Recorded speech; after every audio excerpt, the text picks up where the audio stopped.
Welcome. My name is Haylee, and I will be guiding you on your journey to understanding what turnout is and what purpose it serves. To begin, we must catch all of the non-dancer folks up. Much like jazz has its use of jazz hands, tap requires extreme articulation of the feet, and hip-hop uses isolations, ballet is characterized by the use of turnout, or the outward rotation from the legs. The idea of turning out began in the court of Louis XIV, otherwise known as the Sun King. He used turning out to show off the intricate designs on the insteps of his shoes.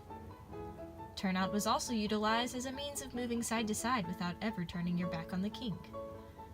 At first, it was only acceptable to turn out the feet to 45 degrees. It would actually be seen as like obscene to go too far out. Turnout developed into an important aesthetic component of ballet, and as ballet was swept from the royal courts to the stage, it became even more prominent. No longer were dancers performing in the round, with an audience surrounding them or at least on three sides. Now, they danced facing the audience. Turnout in dance enables the dancer to maintain a connection with the audience while moving laterally and being able to cover the entire stage and still maintain that connection. So now we know how turnout came about, but why do we still use it today?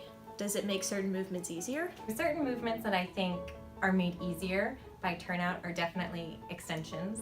We're able to lift our legs higher, especially to the front and to the side. I think that turnout helps me most during turns, because either you're working or standing leg. If you don't use your turnout in it, there's no way to keep the momentum going and keep on going around. Turning to the back, because when you turn to the back with turnout, you're not pressing your feet into the floor, and it's a lot easier to hold it without hurting yourself. And also when you're turning and balancing in retire, it's a lot easier to balance if your working foot is turned out versus if it's turned in. When you're trying to balance, because it structures your bones in a way that's more stable. In jumps, I feel more like a spring under my seat so that I can kind of suspend in the air more. Any sort of turning, any sort of leg extension, jumping, anything, petit allegro, where you're doing lots of action in fifth position where you have to do quick closings. If you're properly turned out, you are more able to harness the movements. Okay, we know that turnout is still useful today, and in fact it does make things easier. It also allows us to create lines that we would not otherwise be able to complete. So what's the problem? Why even talk about turnout? It may be because as time has gone on, the way we turn out has changed. Nowadays, we have forgotten the former 45-degree expectation and are pushing turnout to the extreme. I do absolutely believe that the standards for turnout have become more extreme, have gone to the max, particularly in the professional classical ballet world. Expectations for turnout, just like everything in dance, have become more extreme. Just as dance is becoming more athletic and more physically demanding, the lines have become exaggerated. So same thing with the turnout. It's what was 45 degrees and was acceptable and proper and polite now has to be 180. It doesn't have to be, but that's the expectation that we're thinking of. We're thinking of that perfect line. The perfect ballet dancer has like 180-degree turnout, the most beautiful legs ever. Of course, as athletes, we're always trying to push the limit and find what the human body is capable of. But is that always healthy? First, let's take a look at what actually is going on when we rotate our legs. So the hip joint is a ball and socket, and when you turn out at the hip, structurally the bone is actually rotating the ball within the socket. So you have multiple factors that affect turnout. So you have the position of the bone in the hip joint, and then you have muscles that surround it and ligaments that determine how loose the hip is and how much you can actually get from your turned out position. Seems simple enough, but what is preventing students from being able to work within their own ranges? How are they able to force this turnout? Over the years, dancers have found ways to cheat their turnout and make it appear like they have more than they actually do. Some common compensations found in dancers forcing their turnout are a swayed lower back, which makes rotation easier because you don't need to work to maintain pelvic alignment, tucking the pelvis, which is a sign that you are overutilizing the gluteals and other large posterior muscles in an effort to rotate. Rotating from the knee down, which is indicated by the knees facing forward while the feet are turned out, and pronation in the feet and ankles, demonstrated by a collapsed arch and unequal weight distribution over the foot. These compensations are not only cringy to look at, but they could also really hurt the dancer's body. You might be wondering, so do these dancers know that they're forcing their turnout and it might injure them? The answer is yes, they do indeed. In a study I conducted on the matter, I found that most dancers, teachers and students alike, know the signs that a dancer is forcing turnout. So starting at the lower back or the pelvis, dancers will tend to rotate their pelvis forward or tip it forward to increase their turnout. Pelvis alignment to make sure that students aren't tucking at all, and also that they're not swaying their backs and letting their abdominals relax. The pelvis tips forward, which causes a swayed back. Where are their hips? Are their hips tilted? Are they tucking their pelvis? Pelvic alignment, are they finding a neutral pelvis and able to maintain the position? And then if they are over-rotating at the ankle, they'll actually pronate or drop their arch to get additional turnout. When they're standing with their foot position on the floor, that they're not pronating or lifting their little toe off the floor. When they're in a standing position, they might roll forward onto their big toes so the little toes come off the floor. Their feet tend to roll inward, As if their foot is either rolling inward. Their ankles will be rolling forward instead of having the 3 points, which is the big toe, the little toe, and the heel. Their feet are, there's equal weight in the ball of the foot and the heel, yeah. When they're doing, say, a gravement to the side and their turnout is way too far, their hip hikes up. If they can't hold their first position or whatever position they're in, they'll start like this, but like the more they move, it like comes in closer because it wasn't natural for them. The calves sometimes extend to the back. So what I'm looking for is that the inner thighs are coming forward, the calf is wrapping down. From a side view, when they are doing demi-plie, that their knee is over their toes. Their knees, because they're not directly over their toes. Their knees would go forward and not like aligning with their feet. And They don't keep their knees over their toes. Knee over toe or between the big toe and the second toe. The knees and making sure that they're rotated right over the toes. Is knees not being over toes. Their knees to not align with their toes when they plie. Their knees should be facing directly over their toes. Their knees are not over their toes. If they know the signs and they know that it will injure them, then why are they still doing it? It may just be a matter of not knowing how to effectively use turnout muscles and find them within the body. Luckily, there are many exercises you can do to target these muscles and strengthen them, including the following. Hi guys! Alright, let's get started. We'll need 3 things today. First thing is a tennis ball for rolling out later. Second thing is the TheraBand tied into a loop. And the third thing is a foam roller, again, for rolling out later. Right, let's begin. The first exercise simulates a plie. You'll lie on your stomach with your abs engaged and your legs externally rotated. Press your heels together and take a deep breath. Make sure that your lower back is not arching and that your belly button is pressing firmly into your spine. As you squeeze your heels together, you should feel your external rotators start to kick in. The second exercise we'll be doing today is called a clamshell. Lie on your side with your abs pulled up and your legs at a 90-degree angle from your body.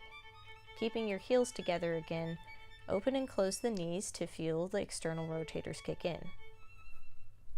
The key to this exercise is not letting your hips roll back, which allows for a much larger range of motion, however not much muscle engagement. You want to keep those hips stacked right on top of one another. That also means don't let them roll forward, which really closes off your range of motion.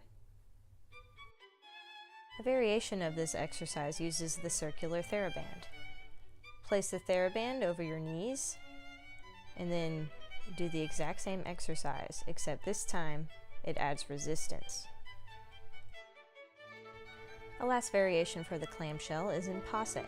Lie with the bottom leg completely straight, put the top leg in passe, and again rotate in and out. This requires more core strength and overall general stability. For the third exercise, lie on your back, one leg bent, one leg straight, but the knees at the same level. You can flex the foot or point it, but rotate the leg in and out from the hip socket.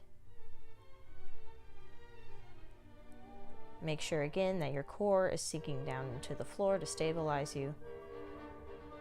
You could also do this variation, which is in attitude front. Feel the heel coming forward and the inner thigh working. For this fourth exercise, you need to lie on your stomach again, pull up those abdominals, and lift one leg off the ground. Externally rotate using those deep, tiny rotator muscles. Your range of motion is going to be really small, but it's important to feel this control. It's time to put your turnout to the test. Grab a couple of furniture sliders and rotate in and out of your first position. This should give you a sense of what true rotation you have without using the friction of the floor. Make sure it comes from your hips. Also, remember to keep a neutral pelvis. Now for some stretches. For this first stretch, you're going to want to kneel with one knee out in front of you at a 90-degree angle. Tuck the pelvis and push forward for a deep hip flexor stretch. To intensify this stretch, lift your opposite arm over your head. The second stretch is called the pretzel. Fold yourself up like so and use your arm for leverage. Or you could use your arm to pull your leg closer to your body to get that nice stretch on the outside of your hip there. Another variation is straightening the bottom leg, again using the arm as either leverage or for pulling your leg closer to your body. Either way, keep your chest wide and the energy spiraling up towards the ceiling. This third stretch is kind of like crisscross applesauce, except instead of intertwining your legs, you're stacking them right one on top of the other. Lengthen through the lower back and lift up and over. Try not to let the back round and keep pressing the lower back forward. This fourth stretch is called pigeon. Your front leg is in a 90-degree angle, back leg is straight. Keep your lower back supported with your abs, don't let it dip. Again, the front leg should feel an external rotator stretch. Another helpful way to loosen up those external rotators is through massage. You can use a tennis ball to accomplish this by sitting on it and just rolling around until you find that pressure point. Or you can use a foam roller as well. Same idea. Tennis ball is a little bit more intense, but a foam roller can cover a much larger area. That isn't the only reason that dancers force turnout, or else a good education on the use of turnout muscles would solve everything. No, unfortunately dancers feel pressured to work outside a comfortable range of motion, to try to compare themselves to other dancers, or to fit an image. I used to force turnout when I first came to my new studio, and all the other students had better turnout than I did. For me, I don't force out my turnout. I noticed that others really force their turnout to impress people. Usually when you go to a ballet audition for summer intensive, they really crank back their feet and they try to impress people, but then it doesn't really work because they're not using it in the proper way. Dancers are always striving for the unattainability of being perfect, and I think social media actually relates to this a lot because dancers constantly are watching videos of other dancers, and a lot of dancers that have a very large range of motion, especially in turnout, often take videos of themselves using their turnout, so you want to try and look like your goals. Some times that I've forced turnout are definitely in auditions, because in the beginning of the audition, everyone's sizing each other up, and you see some people's first, and they're just very 180-degree straight line. So I'll already get into my head okay, I guess I'm gonna have to force my turnout too, and it doesn't always work out for me.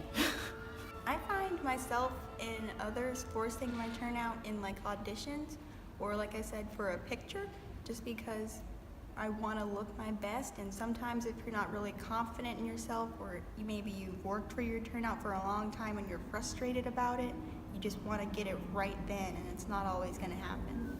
With this mentality, turning out becomes less of an action and more of a picture or a standstill moment, which is problematic when the goal is to actively use the correct muscles the whole time. Not to mention, teachers have found that this image or picture perfect flat turnout is so ingrained into ballet already that little ones and dancers that really haven't taken much ballet before are already forcing their turnout before they even learn what it is.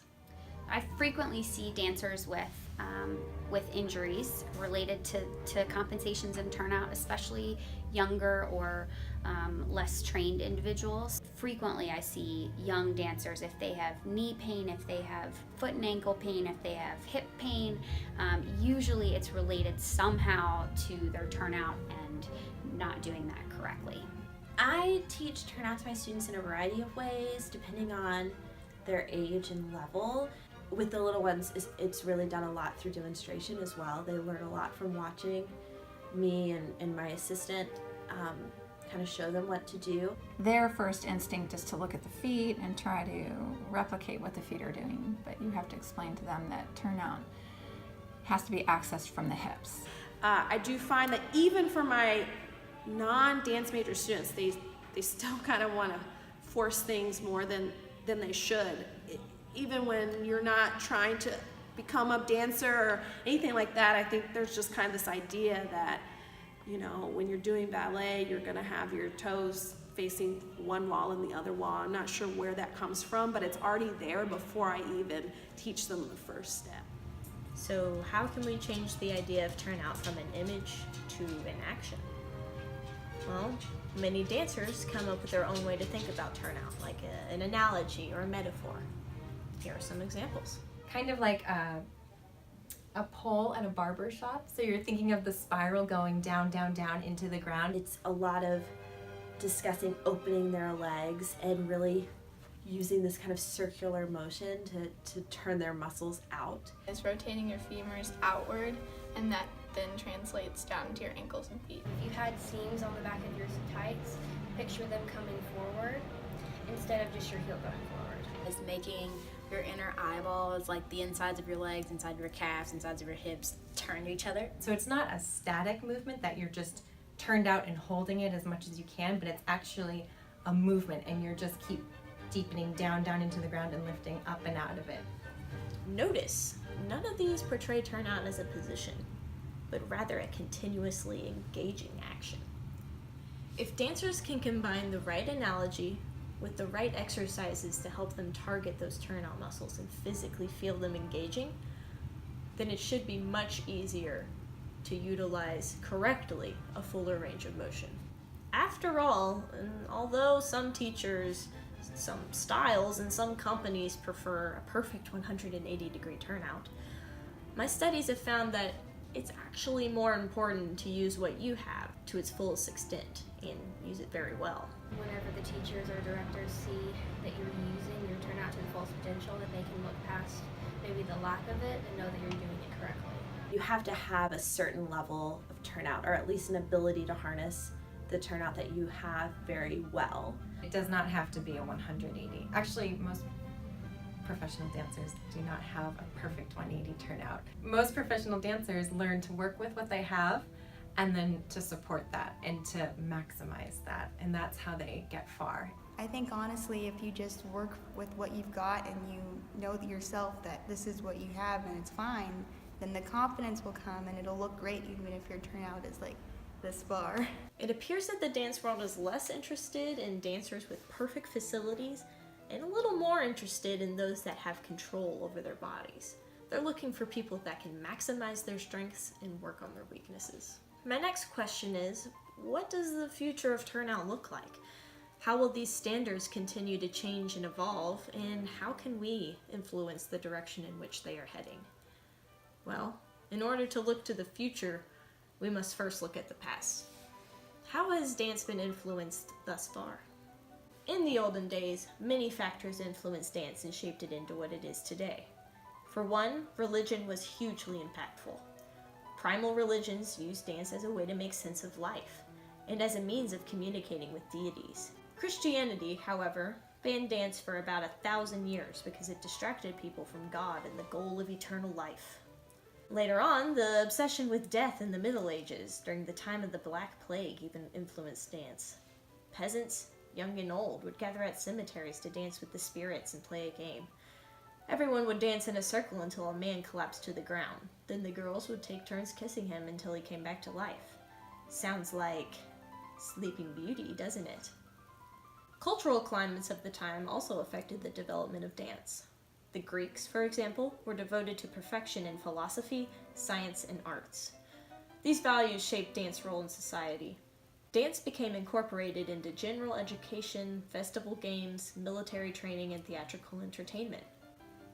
In general, throughout medieval culture, peasants used dance as a way to take a break from labor and celebrate.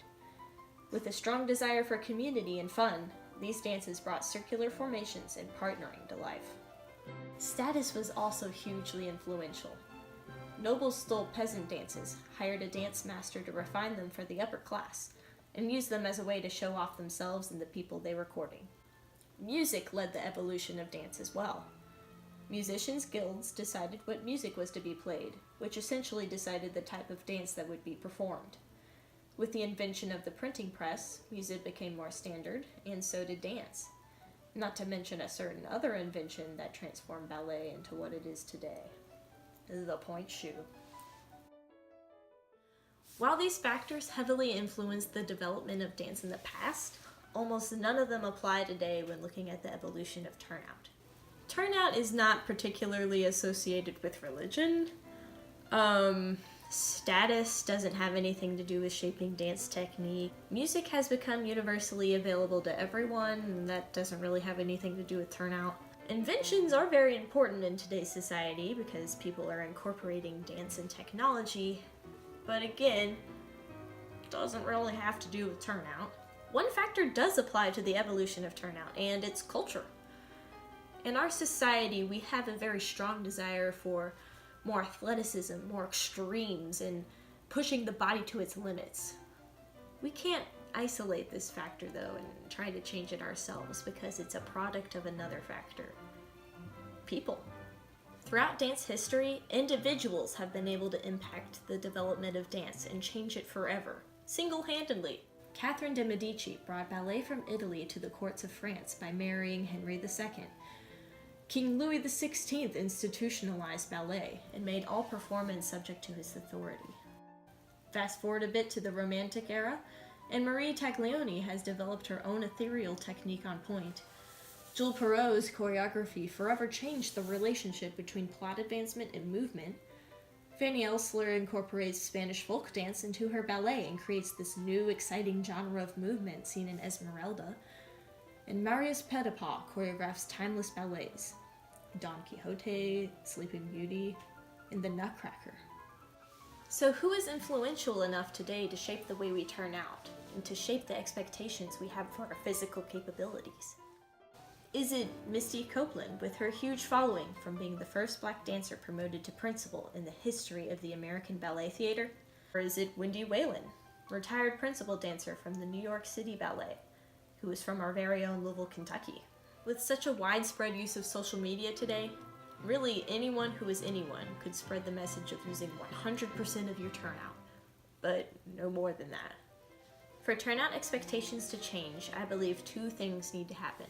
Number one, influential dancers need to step up, lead by example, demonstrate what it means to not force turnout and have complete control of your body. Number two, something else needs to be emphasized, one that trumps being able to force your turnout. Personally, I believe that dance is heading in a very interesting direction. No longer can a dancer just excel in one area alone. They need to be able to work across multiple styles, to be more well-rounded, to do everything. I think that the desire for more well-rounded dancers will lower the expectation a little for turnout in environments that would usually be sticklers about it. Of course, there will always be companies that are strictly ballet and want the perfect 180-degree turnout. However, in order to stay competitive, distinguish themselves, and draw an audience, companies are having to diversify their repertoire. I think that new styles and avenues of dance are on the rise, and that leaders from these styles will be the ones to set the tone for turnout. For example, Parsons Dance is a company in New York. They're mainly modern based, but their dancers have a variety of backgrounds, including intensive ballet, tap, jazz, ballroom, and musical theater. Parsons dancers are so exciting to watch because they know how to harness every kind of movement, from hip hop to a classical line. You can clearly see their strength and control. Members of Parsons may not have perfect turnout, but not a single member in that company isn't maximizing the turnout that they do have. Another example is Complexions, a contemporary ballet company located in New York. Of course, all of their company members have extremely rigorous ballet training. However, they also have equally rigorous modern and contemporary backgrounds. They're able to fuse every type of dance that they have studied into astonishing performances. Complexions showcases the long, graceful lines found in a more classical ballet setting, but they have so much expression in their torsos and perform a lot of their movements in parallel. Watching them makes me feel like they could do anything that was asked of them, turned out or turned in. Through the emergence of companies like these and the fusion of different dance styles, I think dancers will be recognized more for their diversity than having one area of dance perfected like Turnout. Not only does the desire for more diversely experienced dancers help them ease into working with the turnout that they have, but it's also better for their bodies in general.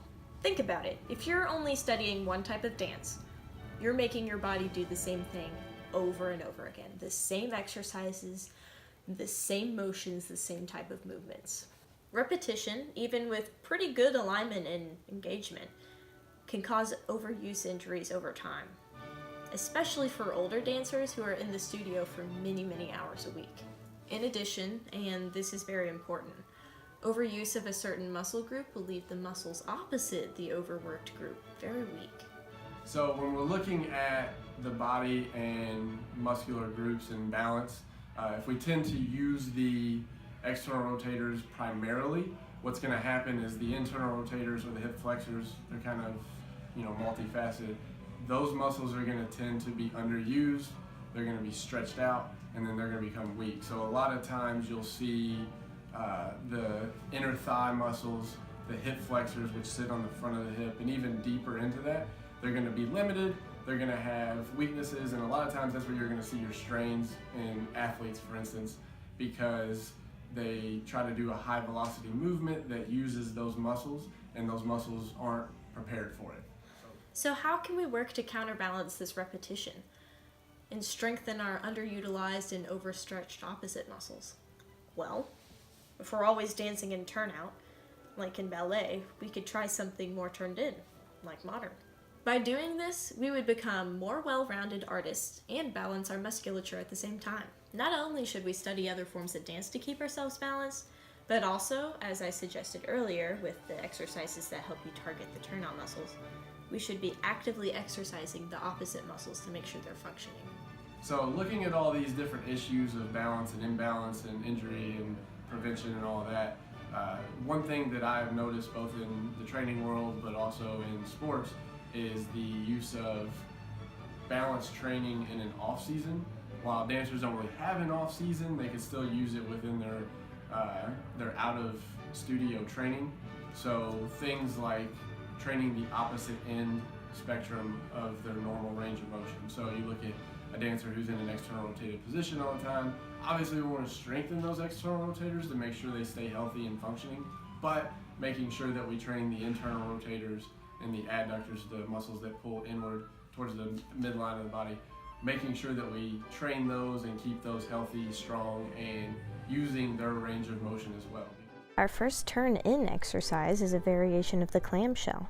Get into the same position as earlier, except instead of keeping the heels together, lift the toes.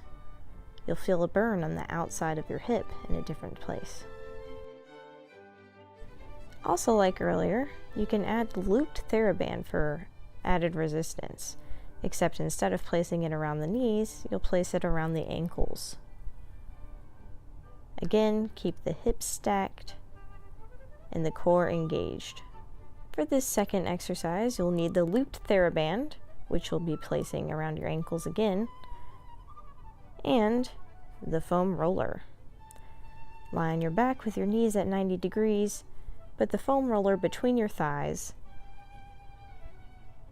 and then try to wing both feet outwards from the foam roller, using the TheraBand as resistance. Keep the core sinking towards the floor, so don't let your lower back arch. This third exercise is to work the inner thigh or adductor. Lie on your side with the bottom leg straight and pulse the leg towards the ceiling. This next standing exercise requires use of the looped TheraBand, which can be placed either around your ankle or your knee. Take a slight plie and begin walking side to side. You'll want to keep your knee in line with your ankle in a straight line. Don't let the ankle creep out first, or else you won't be using your glute medius and minimus to be lifting your leg. As usual, you want to keep a neutral pelvis in this exercise. Now for some more stretches. For this first stretch, you'll want to lie on your back, pull the knee to the chest, and cross over. You'll feel this stretch again on the outside of the hip. Don't let it go too far, or else the stretch will lose its effect. The second stretch requires you to start on your hands and knees, extend one leg out to the side, and sit back into it to feel that adductor stretch on the extended leg. Make this stretch more dynamic by sitting back and then returning to the starting position. The third stretch for internal rotators is pigeon as well, because pigeon stretches both external and internal rotators. The fourth stretch is a bit like the earlier hip flexor stretch, except you're going to rotate the top leg outward and twist into the lunge. You'll feel your internal rotators and the top bent leg stretching, kind of on the outside of your thigh. Woo! That was a lot of information to take in. I hope this exploration of Turnout was helpful to your understanding of what Turnout is, how to use it correctly, and a little bit of my expectations for the future of the dance world. I want you all to walk away knowing that, 1, work with the Turnout that you have. It is enough, and it's better to learn how to use effectively 100% of it, rather than try to use 135% of it and failing.